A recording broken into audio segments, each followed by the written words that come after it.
I don't do this stuff. So that's. Oh, I Totally understand. People, but then as long as the insurance. Scott, You know, and then March, somebody. Get my name up. Just go. Okay. And then when somebody with big stands up. That's where we take care of the music. Can't do, their heads are gone. Why did you ever see that thing? Yeah. Amanda and I like. Agendas are there and we have your name tagged. But I guess you're legit. Trying. I'm getting there. Because you're. Well, I got.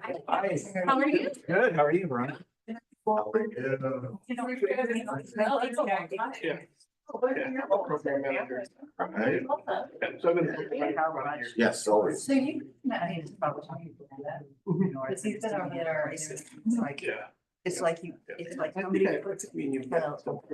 yeah. Jimmy will know you. Everything is Jimmy. No, Yeah. it's just like.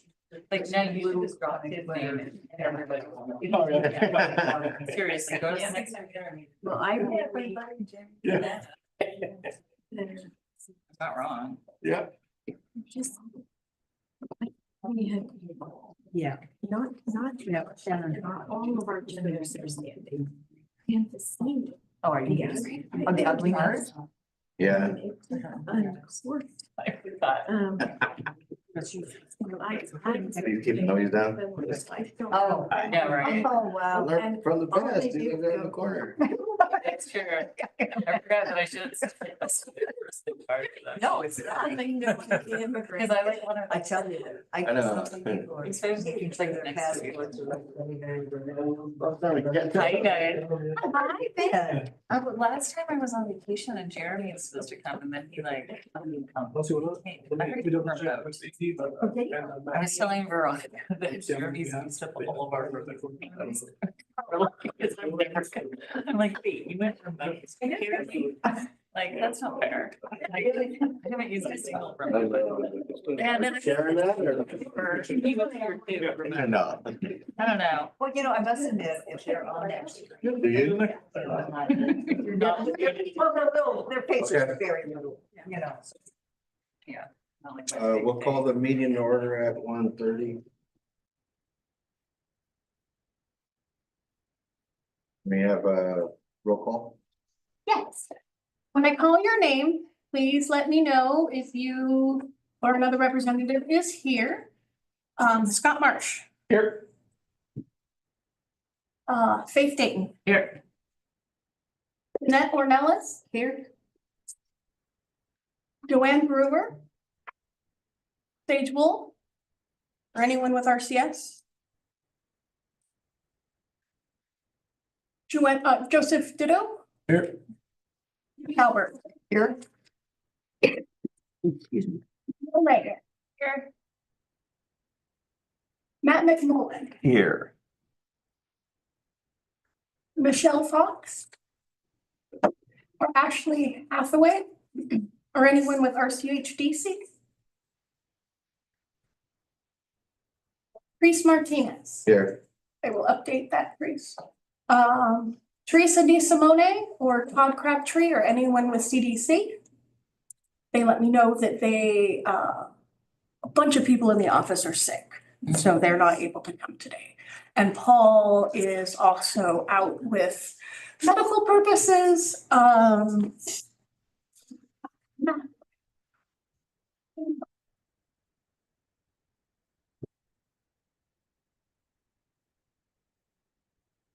We have a quorum. Thank you. We'll go to public comments.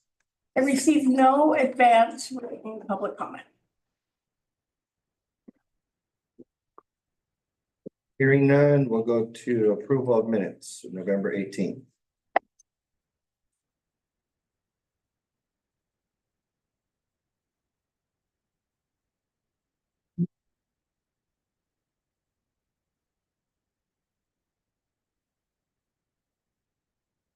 I move to approve the minutes of November 18th. Vicky moves. Second.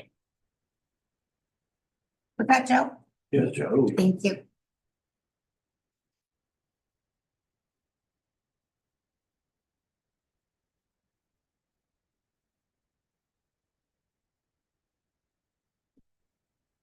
Do a tally now, right?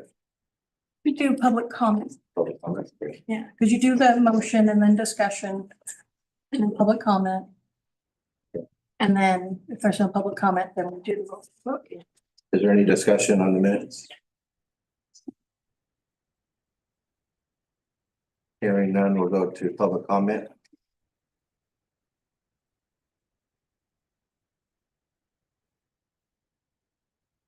Right, hearing none.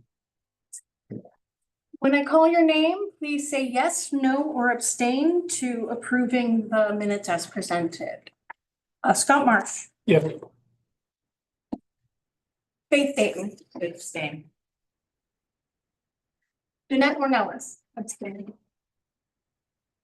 Joseph Ditto, Judy Albert, Yes. Camille Leggett, Yes. Matt McMullen, Yes. Reese Martinez. Yes. Motion approved. All right, thank you.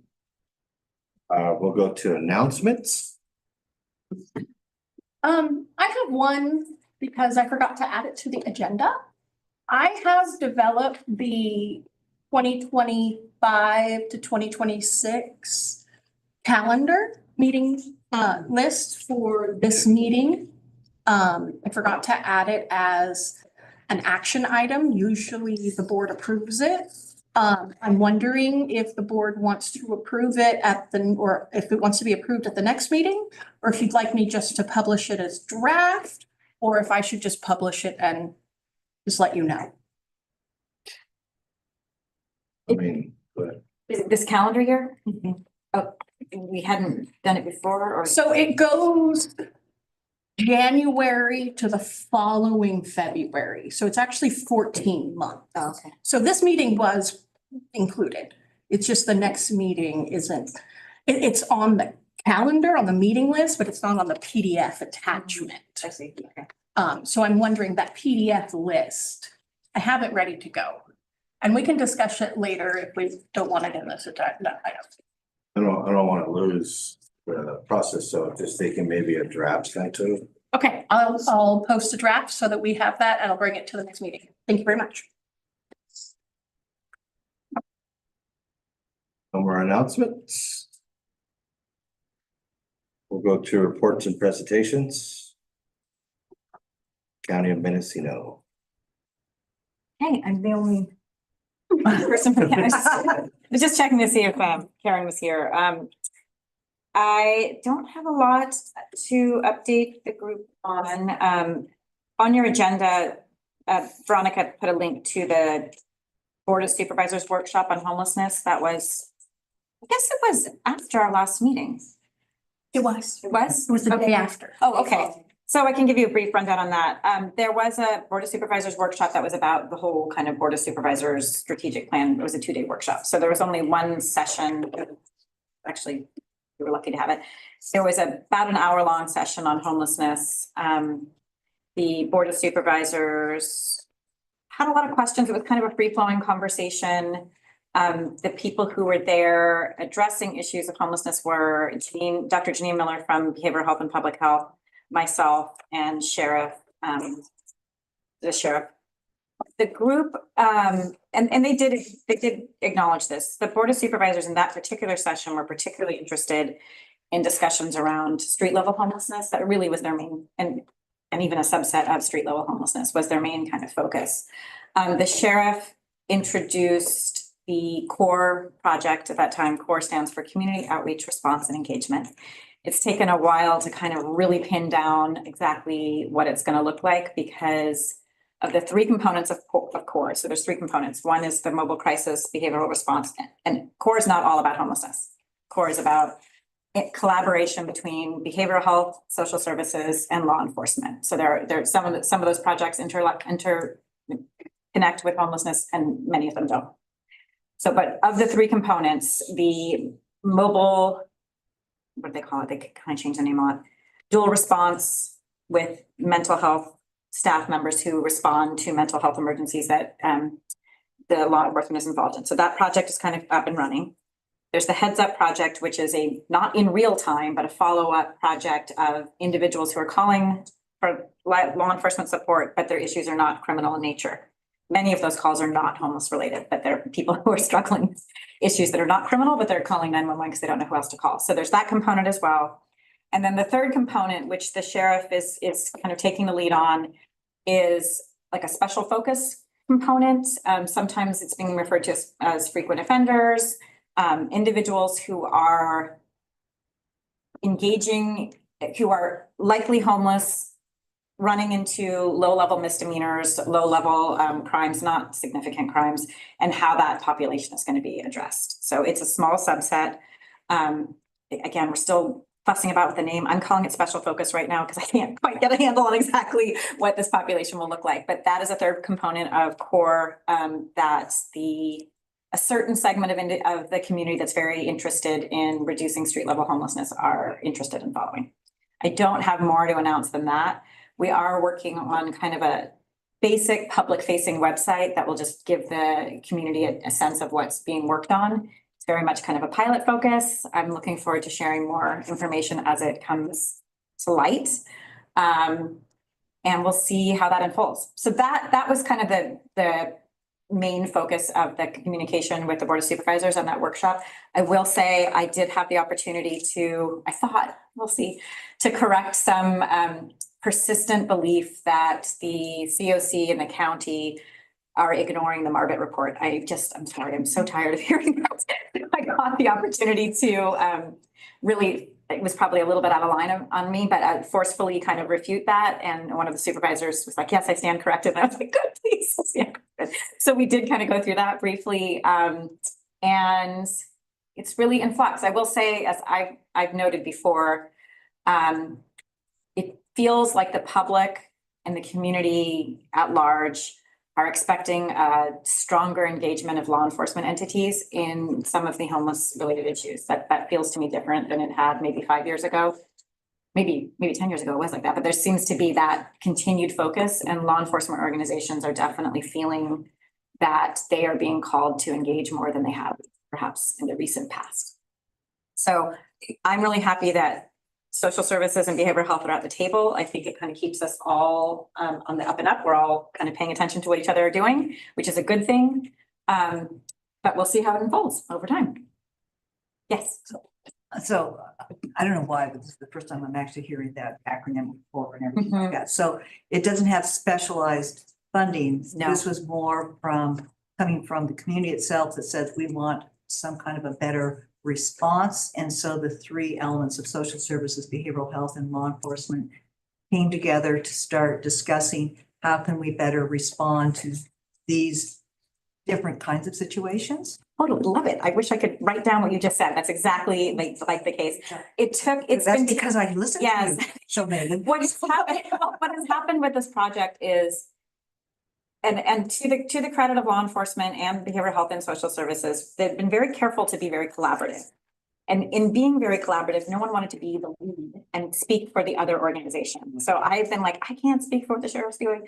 And the sheriff was like, I can't speak for what social services is doing. So we're all like so careful that it's made it difficult to really pin down some language around it. And we're finally there. So the language is core, and it involves these three components, two of which are fairly well developed and running, just doing the thing, and one that is really still in development.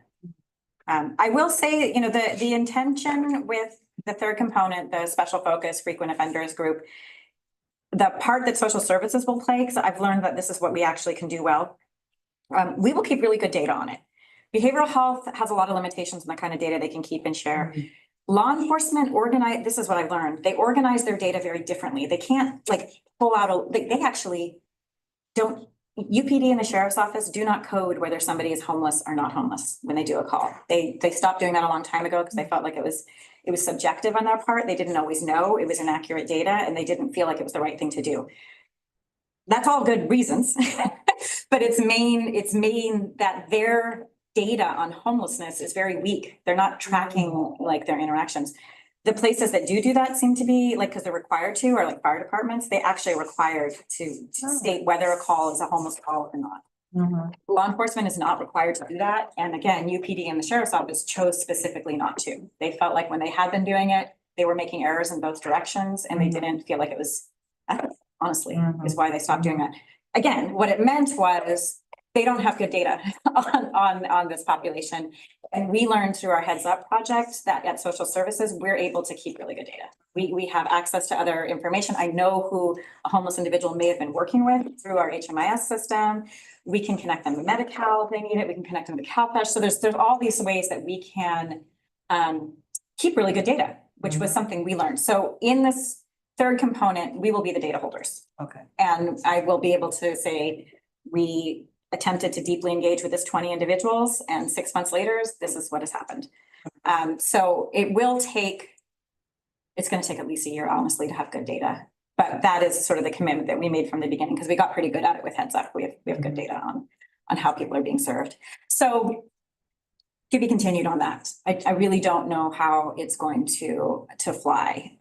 There are pieces of kind of a diversion program that really involve like the DA and the court system to be involved. I don't quite know how, I don't think they're really that involved in this right now. It might not be a high priority. So there's a lot of like collaboration and cooperation on the law enforcement side that has to happen. That's not, you know, it's not in my purview. So I'm hopeful, but I don't know how those pieces will all fit together yet. It's going to be like flying the plane as we go.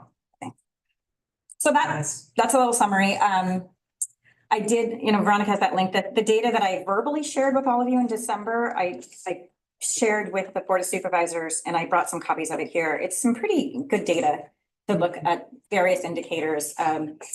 These ones mostly are homeless specific over time of what we've seen the last 3 years, and it's pretty encouraging. So I think that's my only update from the county at this time.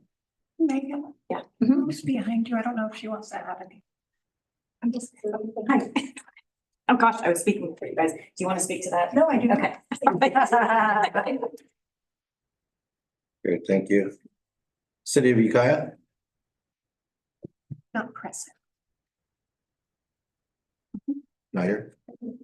Okay. City of Fort Bragg? Hey guys, so a couple of things, our emergency weather shelter is up and running. I had some numbers just to share with that. It's been pretty busy because of the weather. I feel like it's very cold and very wet this year. So in January, we were open 19 days out of the month with an average of 4 rooms per night and they're double occupied. So there'd be 2 people in the rooms. And then in February, so far, we've had 17 nights with an average of 8 rooms. So it's kind of increased of people utilizing it as well.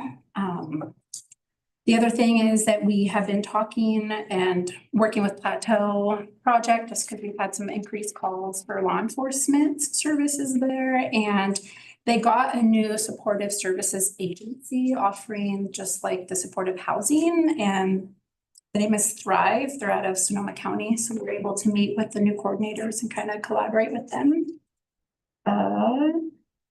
We're still very active in behavioral health court. We go every other 2 weeks to meet with everybody there and kind of be liaisons with if somebody isn't connected to a service provider to kind of get them connected to either mental health, social services, SUDT, just until we could hand them off to another person.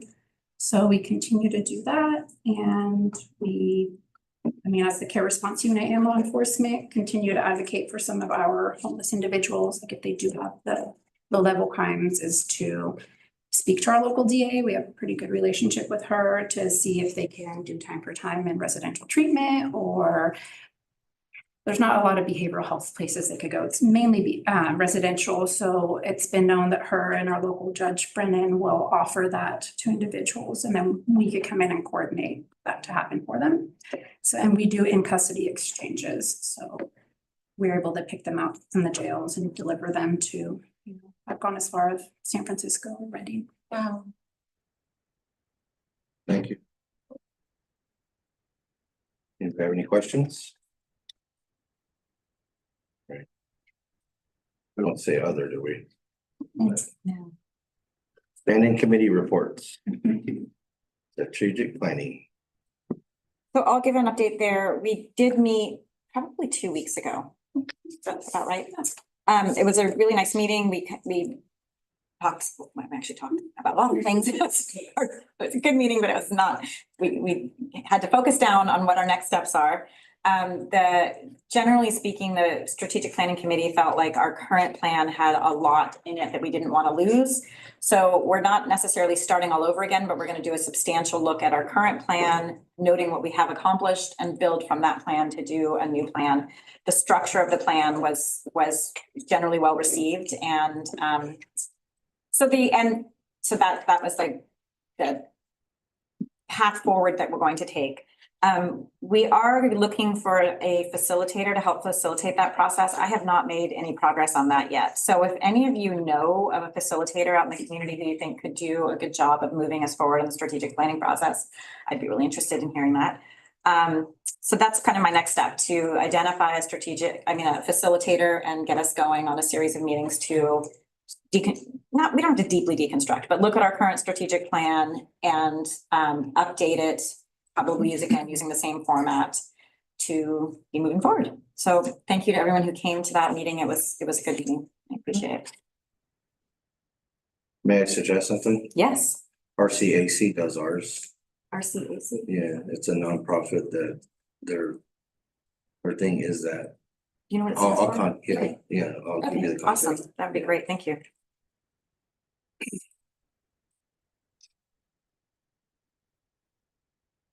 Shelters and solutions. Oh. It's writing my note, okay. Shelter and Solutions. We are scheduled to meet on March the 12th at 1 o'clock. Our last meeting was very productive. I gave them an update at the last meeting on our work that we had done back in January. Later in the agenda, there are substantial revisions to the COC rapid rehousing written standards that this committee put together. So that'll be discussed later on, and that's what they've been able to accomplish. The committee is also working on doing the same process, but for the emergency shelter written standards for non-congregate shelter operation. That's we're a bit behind on that one, so hopefully we can kind of turn that focus there. And the committee is also working to support the Willett Shelter Action Group, WSAG up in Willits, for planning either drop-in center, emergency shelter, kind of maybe eventually a hybrid of that, or and so we're kind of working on that. Anybody have anything to add from that committee? Oh, I'm working on getting the treasury reports going over there. Yeah, excellent. Okay, thank you. Coordinated entry, discharge planning. Progress is going really well. The committee meets quarterly. So the next meeting, in person, full committee meeting will be on April the 17th at 9 a.m. That's a Thursday. It meets the third Thursday of every month of quarterly. We have work groups on off months, so we're still making progress. We've pretty much finalized our training process and on-demand training resources. We're switching gears to working on becoming compliant with HUD standards for the coordinated entry system. It requires HMIS to do referrals, to have that capacity in the system to show clients being referred to a housing program. We're going to start with the CDC's Permanent Supportive Housing Program because it's one of the largest, because it's the largest program on our HIC as far as units go, there's more turnover, so the program's more active. And so because whatever we're able to pilot from that, we'll be able to then expand. It'll be a little different when it's for housing projects that have specific units such as the Plateau or Oak Creek Commons 2. It'll look different. So, and it's gonna look different for rapid rehousing programs. But that's our next phase, is the referral and the client matching. Any questions? Or additions? All right, thank you. Diversity, equity, inclusion. We haven't scheduled our next meeting. Camille and I are scheduled to meet soon to talk about what that could look like. Yeah. Do you want to add anything? Yeah, we're just trying to figure out, with everything going on and certain diversity, equity and inclusion things being excluded and the fear mongering going on with that and what that is going to look like for future grants as well. We're just probably trying to figure out, putting a pause on it right now, not wanting to focus on diving in too much with that. But we do have a plan in action. We also have a lot of the documents that I provided with for the team, so we can go over and start implementing it when we're ready. I know Faith, you were there and you assisted, thank you. But for right now, we're just gonna take a little bit slow and see where things. Okay. Membership committee. Need to schedule a meeting. I haven't done that yet. Something soon. No update at this time. Okay. HMIS performance measurement. All right, so in your packet is a copy of the data completeness report card. Any of you who have ever seen one of these before will probably recognize the range of numbers that we have, because generally we're very, very good. Most of our organizations are up over 98% or higher. Some of those that maybe score a little bit less, sometimes it's because the actual report that we're running isn't taking into case the intricacies of certain projects that aren't required to gather certain information.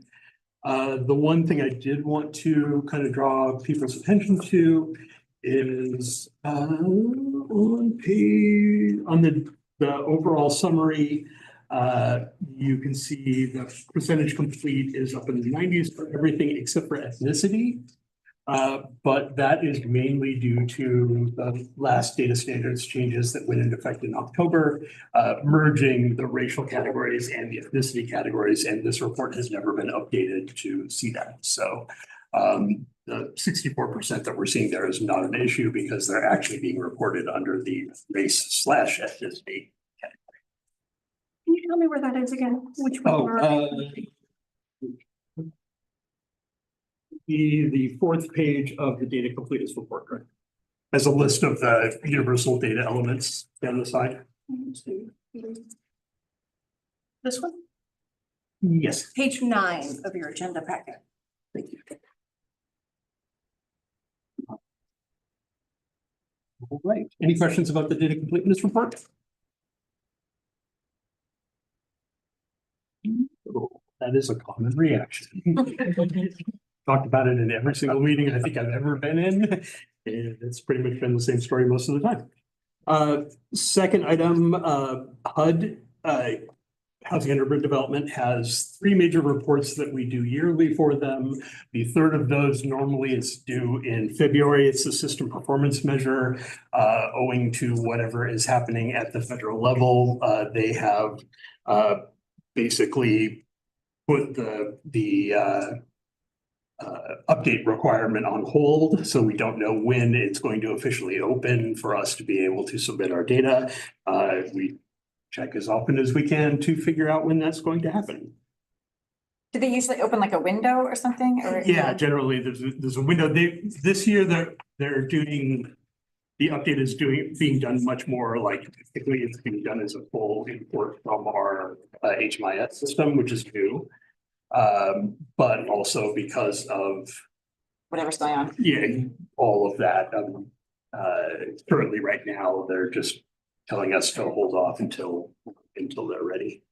The biggest part of that takes the most time isn't actually with the CMCs, it's with the HMIS vendors. So for HUD to work back with them and give them the specifications that they need to build the report to make sure whatever report we export out will match what we're importing into HUD. And so because they're focused on the executive order compliance, that work has been paused.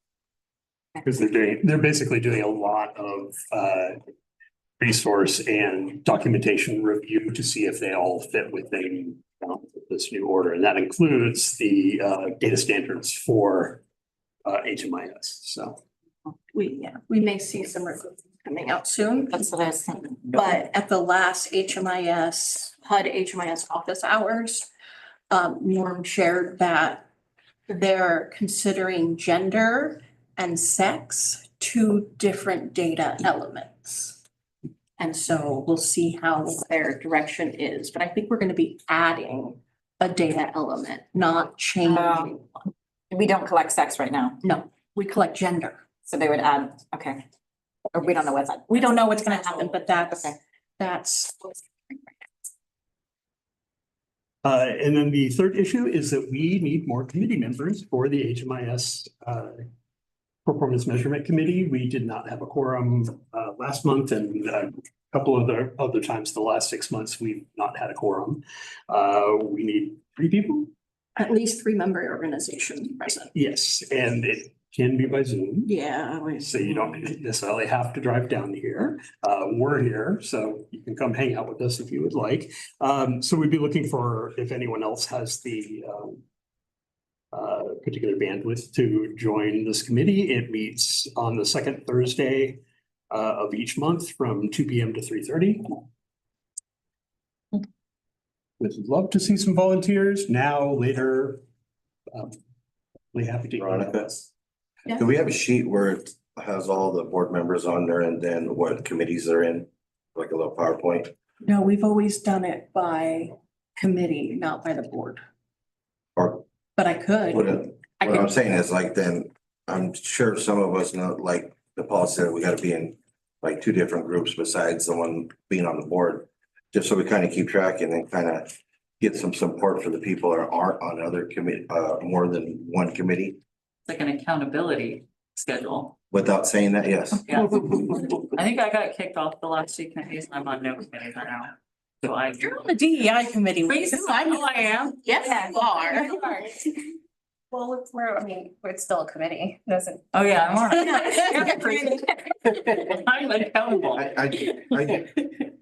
We It's a should good one to try to kind of get that going a little more. So like I said, it's really about accountability and, you know, we want to make sure that we get their skin, because I would like to put my other person on there to make sure they be a part of that. That's part of our requirements. Yeah, No matter I what. support this. Yeah, Maybe at the next board That's a meeting, you word. can bring the board members and their current committee assignments Yeah. as a handout. How about I send it to you, Paul and Priest, and then we can discuss how we want to handle it. Okay. If we want to publish it, if we want to go to people, like, I don't So know. let them go first. Okay, so. Yeah. Document first and then. That's the only one I Okay. feel.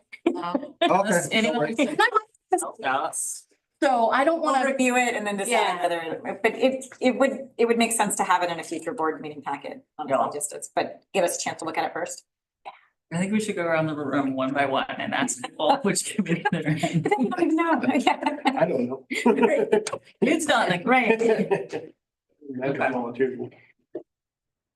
All right, Um, thank you. I have one last update on the HMIS committee that's not on your agenda.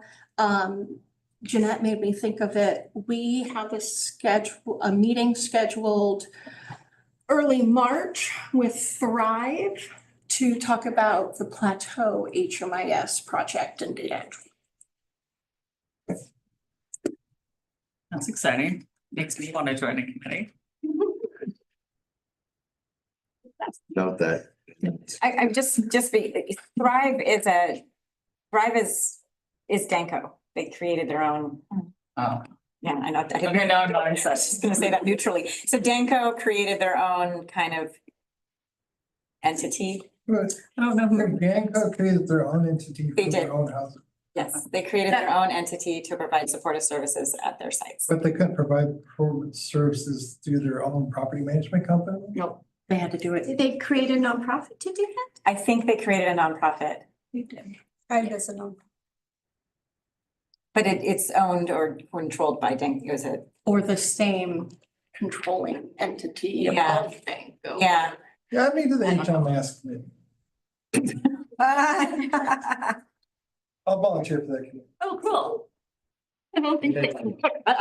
Good job. It's gonna be, well, we'll see. All right, does anyone have any other questions about HMIS performance measurement or the committee or? Okay, All right, thank you. All right, ad hoc committees, reports, 2025. Point in time count. The committee itself has achieved its objectives, but other than reviewing the executive report and the data, once we have it compiled, we've got some preliminary stuff from ASR to review. I've had a lot to deal with and I just haven't been able to get there. We'll be working back with Project Sanctuary and the Youth Project and one project at RCS regarding their person served on the night of the pit because they don't participate in HMIS. It's just your normal stuff. Right. I just need to work back with you guys to capture it. I know you guys all gather it. It's not a question about that. It's just a matter of getting it out of your system and into our reports. And so there will be an executive report again this year, like last year. So Ronnie, we probably shouldn't disband the committee so they have. No. Okay, No, it's just the committee won't be meeting again until so we we have, have the draft report. yes. and then is this also being affected by the same thing with the system performance measures? There's a little bit of, We don't know yet because HUD normally they would be announcing it pick and pit data reporting timeline right about now, usually. And they say the announcement will likely be delayed, but they don't know if the actual timeline will be delayed. So usually it's due by the end of April, but we'll see what happens. Okay, thank you.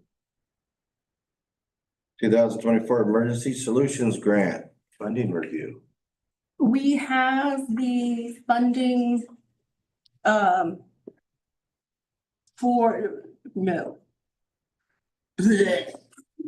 Sorry.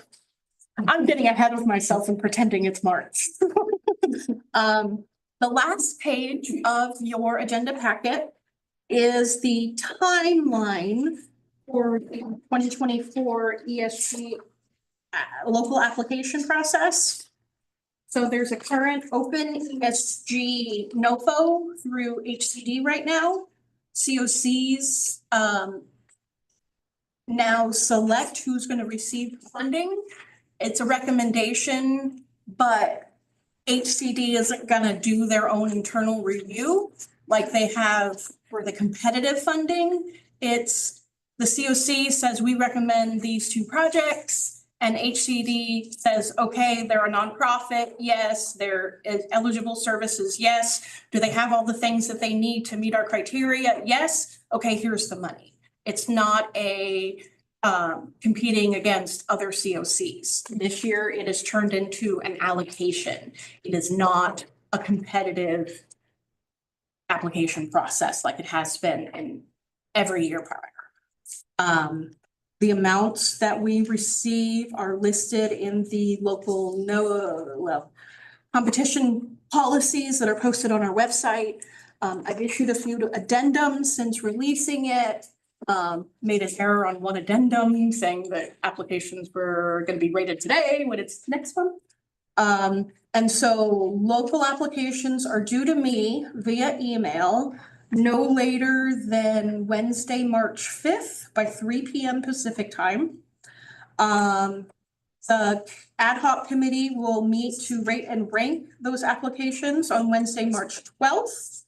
And then we'll have a recommendation for this board at its March 17th meeting, and you'll approve the recommendation. I'll then issue to the applicants, to the two selected applicants, a specific form from HCD that's required to be in with the application. If it's not included, well, there is an appeal process. So if an applicant feels they should have been selected and they weren't, they can still apply and submit the application. And HCD may override the COC if they find certain things, or if one of the applicants that we recommend doesn't meet their minimum criteria, like maybe they don't have the right policies in place, then they may say, okay, COC, recommend a different applicant. And then we would come back to this board and figure it out. So Veronica, although the dollar amount is not competitive in terms of it's set aside for Mendocino County, the COC can only nominate 2 applicants. Yes, we are limited to 2 contracts that HCD will do. And does the COC set the dollar limit for those 2? They do set the amount that would They're recommending. recommend. Okay. Yeah, that'll be part of the recommendation is the amount.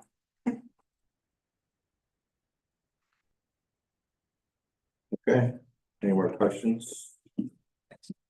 Projects. Update from May.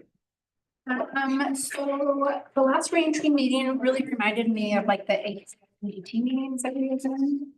So it was more of case conferencing, some not difficult clients, but clients that had barriers, either exiting jail and what that might look like, if they've burned bridges with certain service providers, not really knowing where they could get support. We were all just talking about different solutions for them. So that was helpful. I think it was like 2 or 3 people that we brought up, no names, but just their situations. So working together with parole and probation and the courts and us. And like Agnes Help was there. So it's just kind of being able to have that open discussion, which was helpful. They're also working on the reentry resource fair. They're looking at May at the Veterans Hall in Ukiah. They're also looking for committee members to join. Anybody could come to the reentry meeting. So, you know, things that they do is like different service providers, ideally, all of us should have a table there kind of talking about what we do. They're also looking to get some like tattoo removal and those types of things where we would invite people who are already out of jail or prison to assist. They're looking for some speakers too. Jeanette, Mhm. there's Randall Cole. He is in Lake County. He's a reentry, I guess he has a nonprofit organization that assists with counseling and people who have been in the system as well. And he has like lived experience and he does a lot of great work out there. And he would be a great speaker for that. And then, you know, Buffy's also reaching out to other service providers, depending on who they're working with and knowing when they're gonna be discharged. It's helpful for us on the coast to know that somebody got their discharge date, so we're able to kind of intercept when they return and connect them to the supportive services they need, so they don't go back. Thanks. Thank you. Any questions? Board protocol and governance.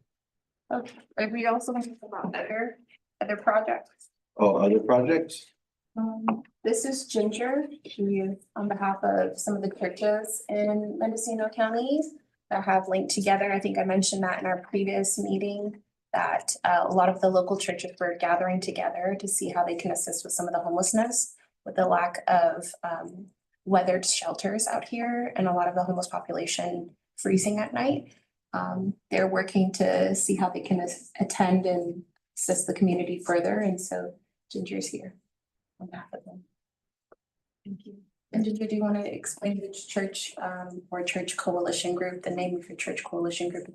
Sure, I'm with Adventist, the Adventist program. It's called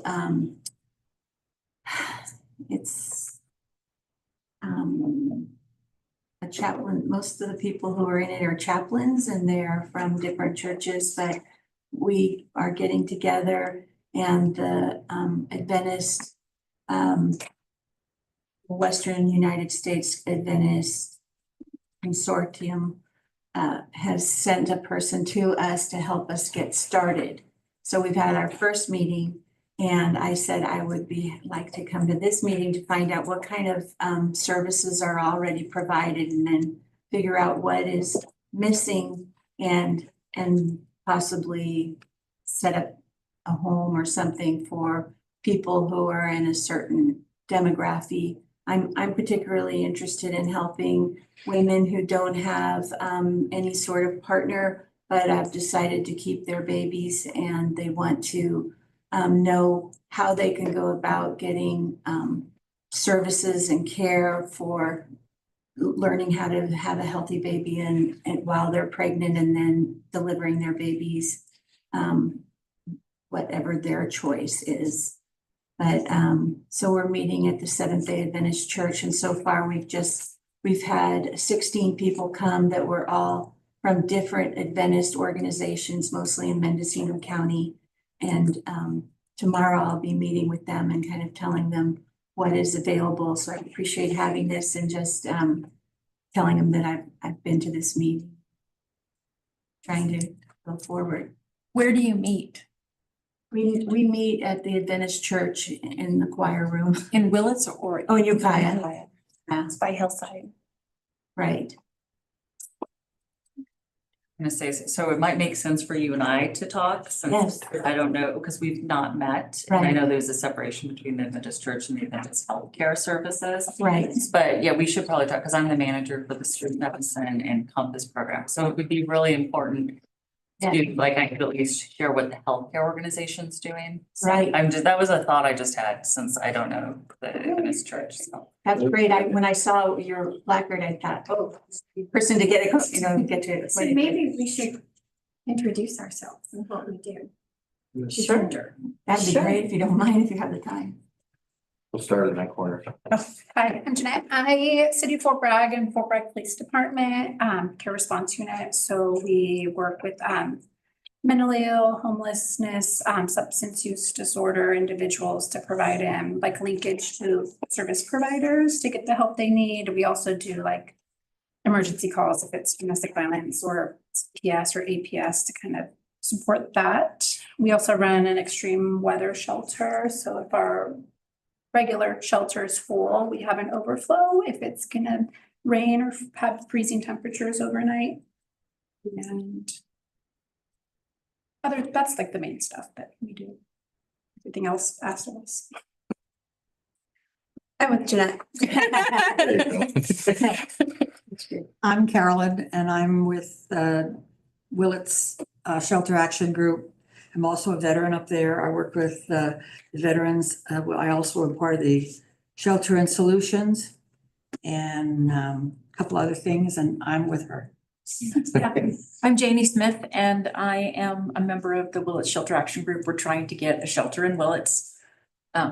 We're making progress. Feels really slow, but there's a lot ahead of us, but we're not giving up.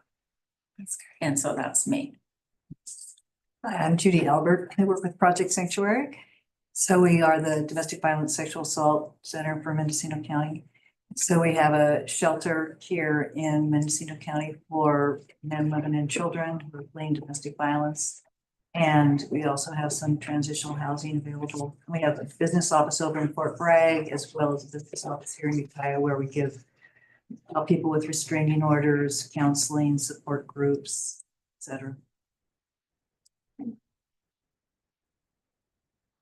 I'm Jackie Williams and I'm responsible for Ford Street.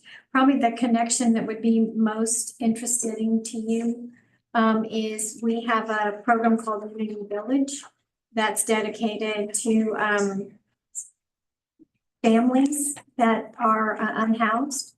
And so we have a boarding house that we use as an emergency shelter and then apartments. So everyone at that particular site, Ford Street, is kind of in the situation you described you were particularly interested in.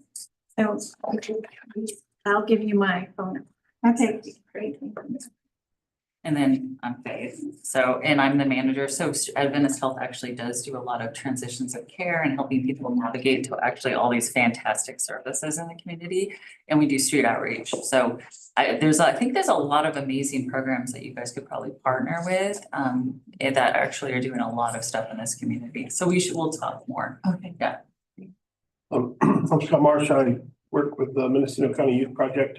We work with kids from kindergarten to 25-year-olds, but we do have 2 shelter homes for 18 to 24-year-olds that are independent living shelters or emergency shelters. And we also provide emergency shelters for 12 to 17. Yeah, then we do everything else along with for the kids. Great. I'm Megan Van Zandt. I'm a senior program manager with the County of Mendocino. I work with Veronica to facilitate the COC, and our team also manages Live Oak Apartments, which is a Project Monkey site here in Ukiah. And another segment of our team is it facilitates our Front Door for Families project. Does not provide housing for families with children, but it provides housing navigation services and access to support and limited financial support when it's needed. Do we want to get Angelica? She's not at the table. Hi, Ginger. I'm Angelica Migan. I'm the managing attorney of Legal Services in Northern California. We provide free civil legal services to low-income residents of Mendocino and Lake counties. Great. I'm Mo Mulhern. I'm the second district supervisor for the county. I'm just observing. I'm Chris Martinez. I work for Northern Circle Indian Housing Authority, the Social Service Department. Anything from homelessness to housing is what we do. Definitely church, this is the most important place you should be. Keep coming back. And when you come back the next time, or just keep coming back, but bring some like a sheet so we all share your information. You know, it's a lot easier for us to contact you and have that meeting, because that's anybody that needs support and need help, that we all gonna like just having the conversation with her. Like, I really want to go, like, you want to help the shelter? Come on, bring me in. I'll find a way to build that place, you know, sorry, but that's what you try to get at the table and just keep coming back. Great. I'm Joanna Brewer. I am the Integrated Health Program Manager for Redwood Community Services. We have a homeless shelter, a 55-bed homeless shelter down the street, building bridges, and then we have enhanced care management, which is connection to medical care, mental health, whatever they need connection to. Housing navigators, and we have a couple of properties that have property. And then RCS has a bunch of other things, which I'm not going to list them. I'll be here all day. So I'll just tell you a little bit about me. I started with picking the older youth of the foster care children who were older, and I also said that I have special training in children who have been raped. So all the children I've had have been raped, and just finding them the right counseling, being a very safe environment for them where they feel, you know, a place that they can relax in my home. And then also I've just been involved with, through my daughter, Melody Osborne. She really helped with the fires when the fires were really a problem here. And she started an organization to get people together to help with the homeless during the fires. And she got me involved too, because I'm her mom. And your name again? Ginger. Ginger Cortez. Cortez? Yes, Thank so you. it's easy. And I'm Joseph Ditto, or Joe. I work for McCavan Care and Prevention Network. We're a harm reduction agency. We have a syringe access program. We do overdose, substance use disorder prevention. We have medicated assisted treatment services, and we do provide Narcan throughout the county and education. So. Great. Important. And I'm Camille. I'm just an individual. We wear many hats behind the scenes, but Just an individual. I'm Matt. I'm with Nation's Finest. I'm the outreach specialist for Sonoma, Lake, Mendocino, and Marin counties. And we help house homeless veterans. They do a great job of. Now we're back to Dan. Dan, if you don't introduce yourself, I'm gonna introduce you. Give them I that. came back in time. I'm the executive director for North Coast Opportunity. I am Moran. I'm one of the two HMIS admins. I work for Veronica, the other one being Amy Nash, who was here earlier, but had somewhere else to be. So, hi. And can you tell her a little bit about what HMIS, Oh, just like a. HMIS is the Homeless Management Information System. It's basically it's the database that all of these organizations use so that we can kind of speak the same language in terms of the data that we're putting in. It's also the database that we use to make reports to the state and reports to the feds out of. Yeah, Amy and I are the two administrators, and we're both county employees. And you have a business card? I actually never got a business card, but if you got that to create. Yeah, I just, if I give some contact, the rest of it. And I'm Veronica Wilson. I'm a program administrator here for Mendocino County Social Services. I am the Continuum of Care Coordinator. And I know Melody. Probably, we've probably met. But I help to oversee this coalition and all the committees associated with it. I oversee the HMIS team. I have some resources here that I'm gonna give you. And we can connect after. I'll make sure to give you my business card that I didn't bring in, but I have them on my desk. Okay, thank you. All right, so, yeah, your information, we go through Veronica, she'll get it to all of us and Yeah, wonderful. vice versa, just let us know where the meeting is. All right, thank you. So Ginger, can I was a little bit confused. Is it more people than the Adventists that are coming together or more churches coming together? So far, we've only had one meeting. We wanted to get ourselves organized. So 16 people showed up and they were all Adventists. A lot of them were chaplains at different hospitals in the area. And that spearheaded me to start taking classes to become a chaplain. So I did that through the river and the woman was just phenomenal and gave me a lot of resources. And so I've started the process of becoming a chaplain because it's in all faiths. And I got a lot of great skills from going to that seminar. Wait, but so far, but it's going to expand to perhaps invite in other people, other Yes, churches, but other other church churches. pastors. Yes, we will open it up to any churches that want to come and be organized so that we can have as many services as we can. Yeah, because it seems like Center for Hope would be a great partner for you.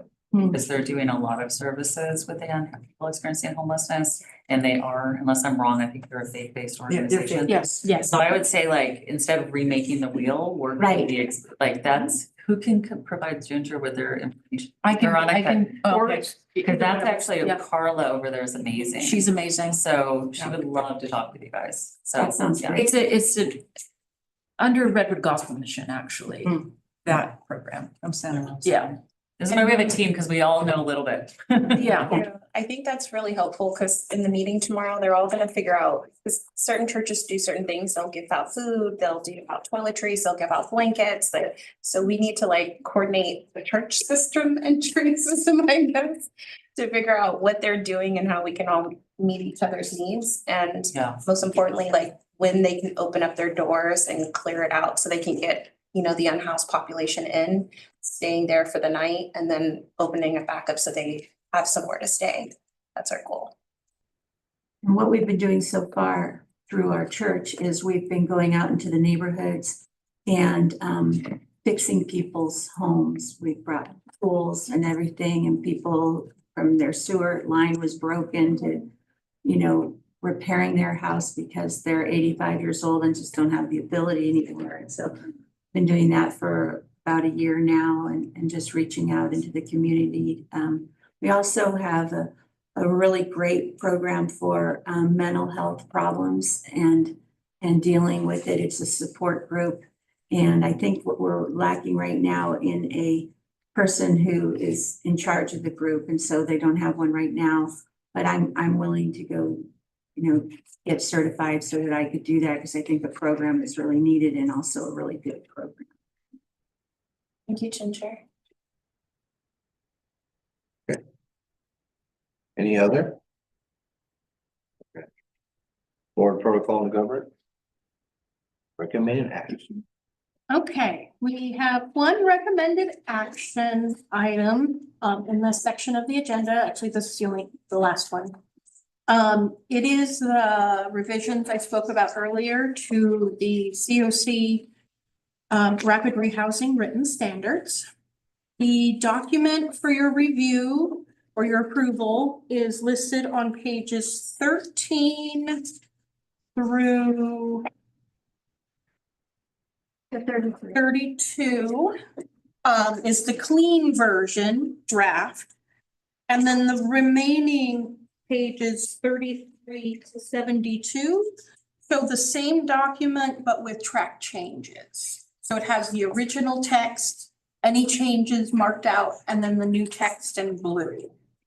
So I'm wondering what level you want me guys to go into review, because this was posted in the Shelter and Solutions Committee, like in their meeting packet for over a month. We distributed it to that large group. So a lot of people have reviewed it. So I'm wondering what level you want me to go into today. And we have another packet here on the end if anybody needs it. Well, first trying to understand levels, so.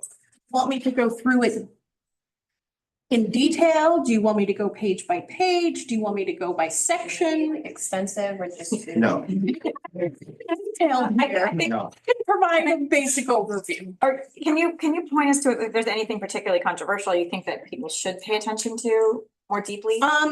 Yes. It looks like some of this is sort of just cleaning things up, so you don't. A lot of it's cleaning it up. Very good.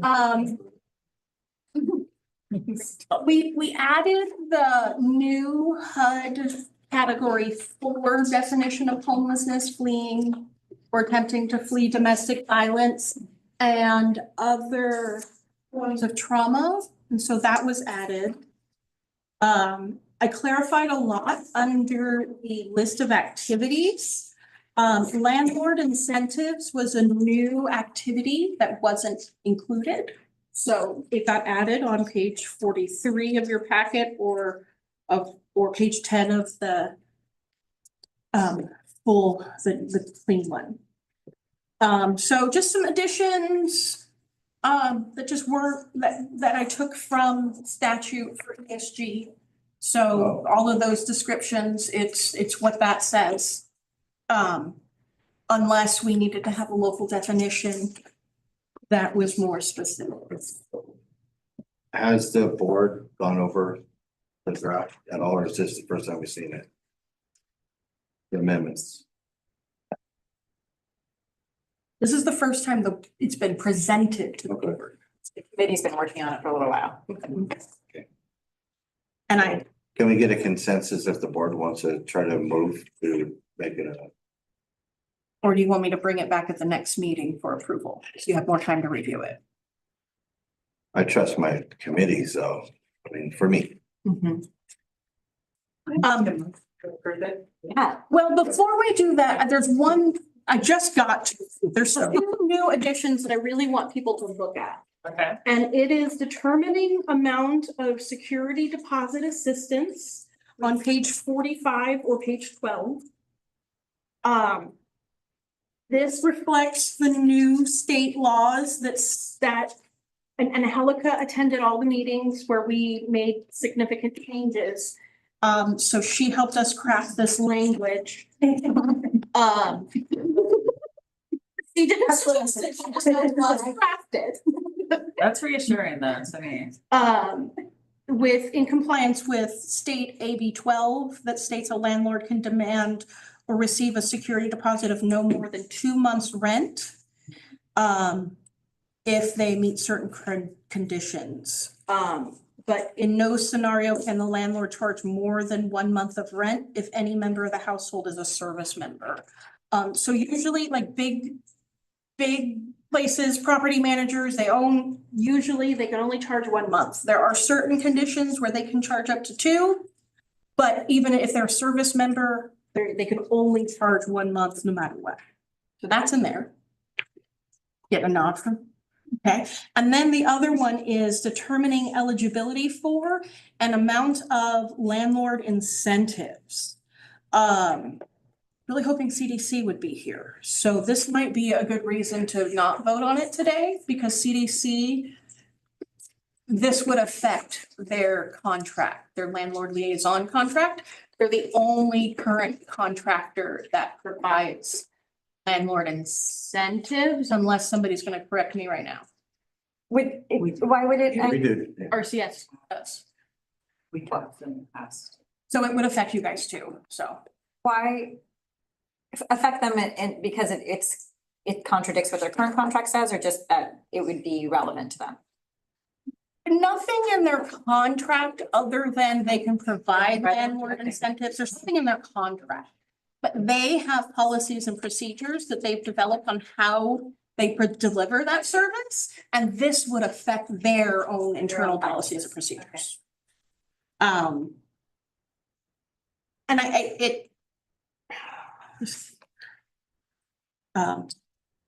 Do you provide landlord incentives right now? We have not in a little while because we don't have enough funding for it right now. I think what I found a little curious about landlord incentives, and Veronica, maybe I'd be interested to know if the committee talked about this. I was never really clear when you offer them and when you don't, because a lot of our landlords rent anyway, and sometimes you didn't really feel like we needed to give extra money if they were going to rent anyway. So like the context and when it was offered, it doesn't. I'm not saying the policy needs to address this in writing, but I was curious if that was something that had been discussed. it did come up, and there's actually some language in here that resulted from that. On page 46 or 13, housing units required to be filled using the coordinated entry system or must follow housing first guidelines are ineligible to receive landlord incentives.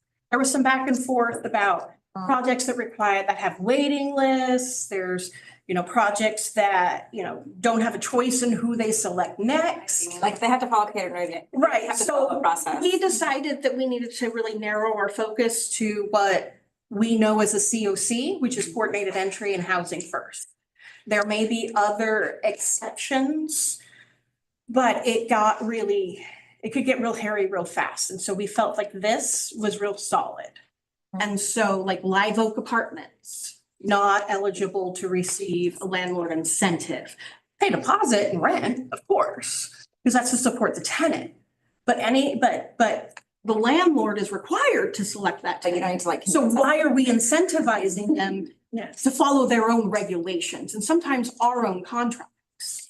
I think that's where it was in our Front Over Families program, particularly bringing families home. It was just, we were like, couldn't figure out when we would offer it. Right. And this, you're clarifying when we wouldn't.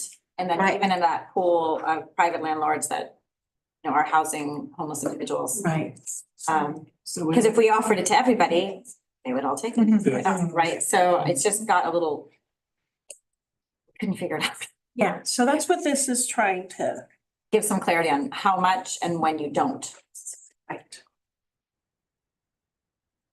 I know that other places like in New York, which the Housing First program originally came out of New York.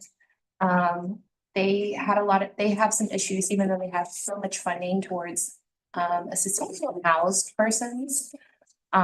They found a lot of discrimination with some of the property landlords in certain areas that have been gentrified, like Brooklyn. And so they have all this money and they're, advocating on behalf of a lot of these individuals. And the issue is there's a lot of the discrimination, right? It's like once they see someone's activity or they'll see someone's credit score is low, they might be apprehensive. And there's been even studies and research done on this where they would have like the same type of applicant with similar issues with credit and or maybe whatever issue it was.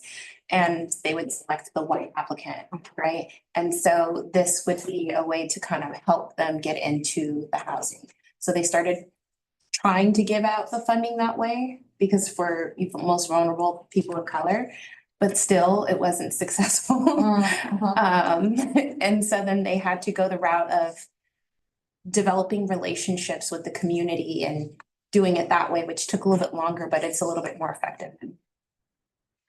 I feel like we pay people to do the right thing. Yeah, Is that I- right? Is that the No. definition of right? I mean, I'm wondering if it would make some sense that if somebody wants to deny a tenant for a, marginal credit score, I could see that would be maybe that you could make a kind of linkage there in some sense.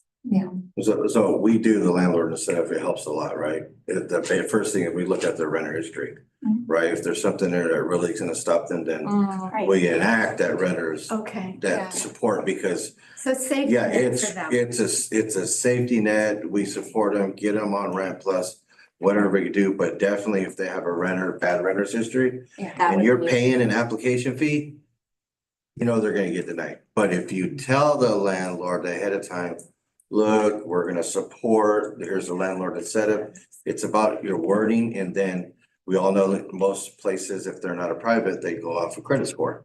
Right, That would so make that's sense, yeah. where we use our landlord incentives the majority of the time. I like that because you're kind of acknowledging on paper, this person looks like a risk, like Yeah. a renter person. And so we're providing you a little bit of a cushion because we believe in this person, we believe they can do it.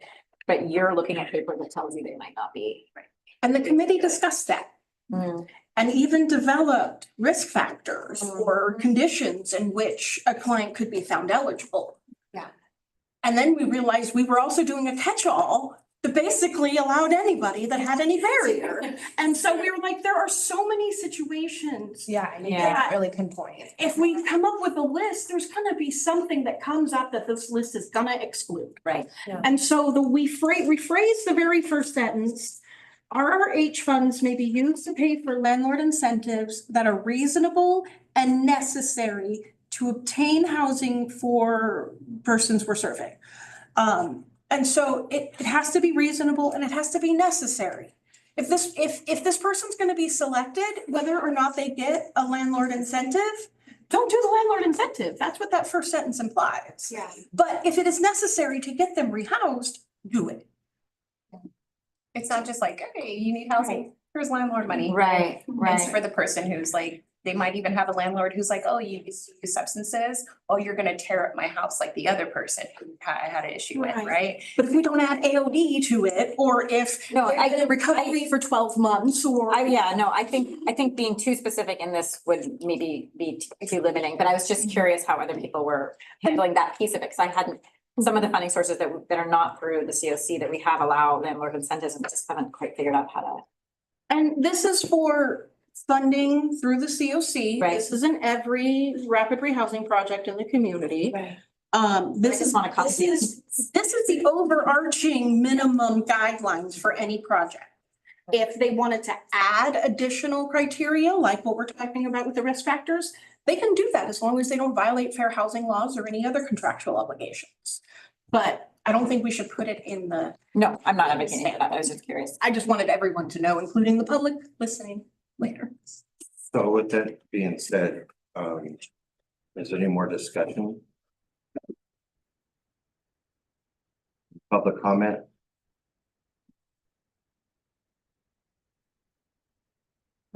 The only thing is, Veronica, could we Sorry. possibly wait for a CDC to like review it for? So we have a motion on the table, Motion. just a motion. It hasn't been seconded. Okay. And we've got some discussion on whether or not we should wait or not. Okay. So we should discuss whether we should wait for CDC or not.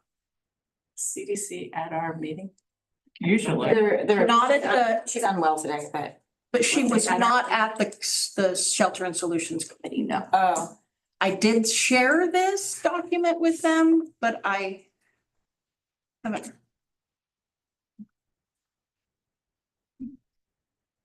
I don't think it changes a lot. The reason we phrase it that way is to give some discretion to the agencies if I just like pre-slate it out, in terms of their already. So I don't think it really changes a lot.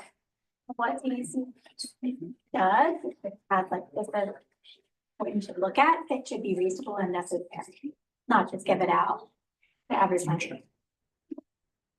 Does it matter much if we do wait though? Would be my question. It's already in the policy. I mean, I'm not saying, I'm just saying either we could table it or we could discuss this. Right? We can, I can have a second to move forward with you. Yeah. I'm just saying, we don't have their policy for CDC here. We referenced their policy in the committee meeting Yeah, and used it really as a guide to make sure that we were addressing everything. The CDC policy? We didn't call. We didn't copy it. We don't know. We referenced We saw it. it for certain things. But we haven't confirmed For the that record. she or they have reviewed this. Correct. So I personally think if it doesn't hurt to wait until they can confirm, since they're definitely, sound like they're gonna definitely be impacted. They are. I just feel like if there's no harm in waiting until the next meeting, we should wait for them.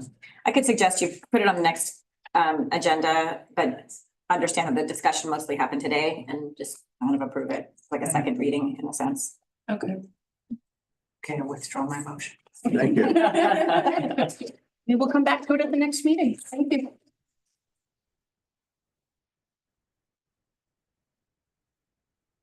All right, funding. Update for the board. Okay, first one on the list is the HUD Continuum of Care Program.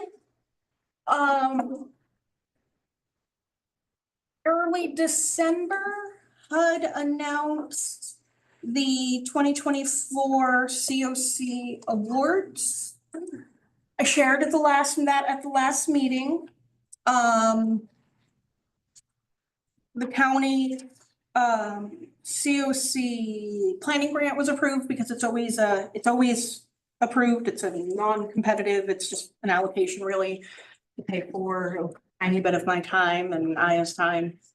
And then CDC was awarded their PSH, Permanent Supportive Housing Grant. Their budget was increased by about $500,000. It went from 1.78 to 2.2, so anywhere from 400,000 to 500,000 more. But we did not get the coordinated entry application. It fully fell in tier 2 and it was not released, so we lost that one. The announcement that was issued has been pulled down from the HUD website, but the 2024 NOFO webpage still has the award listings up with the amounts. Usually HUD would have already issued those standard agreements, but nothing has moved forward. There's a lot of political advocacy by the National Alliance to End Homelessness and other entities on encouraging Congress to put pressure on HUD to release those payments that they have already awarded and allowed. But the current administration isn't moving forward with those contracts to our knowledge. I did straight up ask Norm at the HMIS HUD HMIS office hours if they knew anything, and there was no update. It was, as far as we know, it's still moving forward. We don't know anything. So it hasn't been pulled. But that's all I know. CDC's current award will see them through June of this year. But this award would be their next one for 25-26, because it was a 24 application for the award for 25-26. So come July 1st, we will need a new contract that's not issued yet. So we'll see. Any questions before I move on to the next one? ESG, I gave the update earlier under the ad hoc committee update, but we have a local application process. Local applications are due by Wednesday, March 5th at 3 p.m.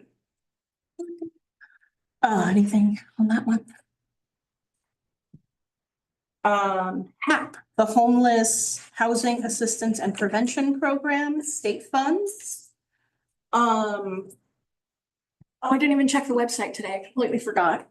They're supposed to issue the NOFA for round 6 today. Was supposed to be last week, but they postponed it to today. I haven't looked to see if it actually has been released. But so we'll be working on that application coming up soon. But I will request that the vice chair, in acting as the chair, establish a funding review ad hoc committee to procure HAP rounds 5 and 6, and then any unallocated funds remaining from previous rounds. We have like $16,800 in round 3 because we ended up using a different funding source for the Well Sky contract. So we've got a little pocket there, and then the Community Care Management Corporation Homeless Prevention contract didn't go through, so we have a pocket of money in HAP 4 still that remains unallocated. So it'll be 5 and 6, and then those little bits left. So can we do that? Will you? Yes. Yes, we need it. Do we have volunteers, people that won't be applying for HAP funding? And they probably need to be not existing grantees as well. Correct. So, it doesn't leave a lot of choice. Nation's Finest be willing to participate? Yeah. Yeah, okay. Yeah. I'll participate. I'm just an individual. Yeah, perfect. Thanks, Scott. Just kidding. I was thinking, who participated in the last group? Oh, did you say it? Yes. No, you. Scott. He said Scott. Did Amanda? Amanda did participate last time. Yeah, then, Okay, I'll put Amanda down. And yeah, who but else? no, not me. Who else did we have in the community-based organizations? Live. We should ask her if she'd be willing maybe again. And I think we had Jesse Van Boris. And then we'll appoint 4 social services or county staff, and I'll work back with you and the director to figure that out. to identify who those should be. And just because those of you who know, Veronica and I are remembering, and we are remembering that there are some current HAP grantees whose contracts end in June 30th. So this review committee will be addressing those needs first before they look at, there's kind of like a step process to this. As a reminder, anyone who applied during the RFP of 2023, your RFP responses are good for 3 years. So we'll be looking at who is still kind of active in terms of respondent to the original RFP, whose contract is ending soon, and how that should be looked at and brought back to the COC board, and what a new RFP would look like if we issue it. We probably will need to issue one for some form, but what areas it would need to encompass. So that's what the review committee will be helping us figure out. For example, Willits is pretty underserved. We could do an RFP that specifically calls out geographic areas or services that haven't been met, and it would be a more, again, defined RFP. But the review committee will help us figure all that out. Veronica and I have talked about it, but it's really up to a larger group to decide what the next steps will be. I'm hoping by the April meeting, I'll have a funding request for the board to approve for how we're going to sustain existing projects. That would be really great, because That's my the goal. contracting process is really long. So that would, excellent. So our hope is that by April, this committee will have met enough times, probably only be once or twice, to make a recommendation for those contracts that are ending June 30th. Yep. And I'm already working on Project Sanctuary's no cost extension, because it's the same amount, just more time to spend it. Right. So that is processing right now. Meant to email you and Michelle. Thank you for the volunteers for that. Last question. If I Okay. I was gonna say, Governor Newsom unveiled a website today that's meant to be tracking all of the county's spending for HAP funds, and I'm just saying that might bring up more questions than answers from members of the public that decide to use that as a tool. Have you looked at it yet? Yeah, there's more questions than answers. Hmm. It's very vague. Okay, it's not, okay. It's very vague. It has links. It says contact your board of supervisors. So I think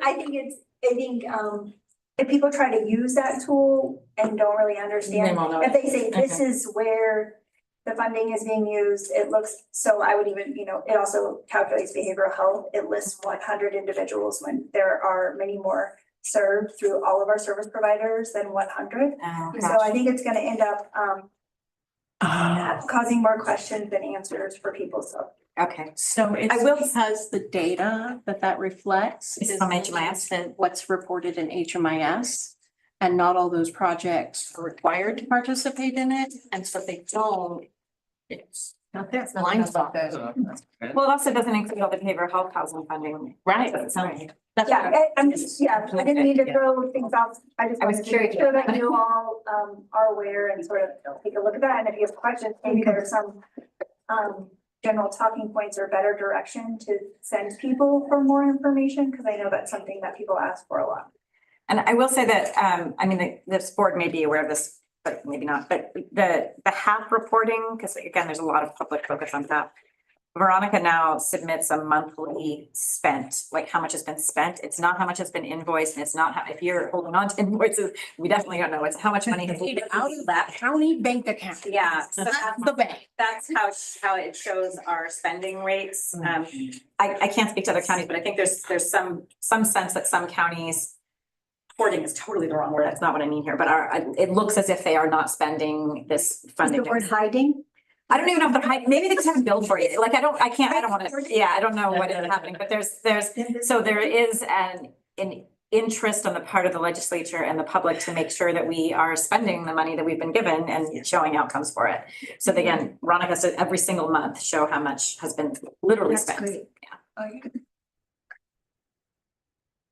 Any more questions? There's lots of information I could tell you, but I don't want to overwhelm you. Okay, Pesh, we have submitted our final That is gone. request for funds, and Program's long over. it's the funding has been spent and gone, but we'll remove it from the update list as soon as that final payment has been received and we actually close out the revenue agreement. And that's it. All right. That's all I have. Thank you. Darn, The next meeting is March 17th. March 17th, 1:30. Yes. Thank you. More instructions. And then. Good job, Creed. Way to navigate that. For my public.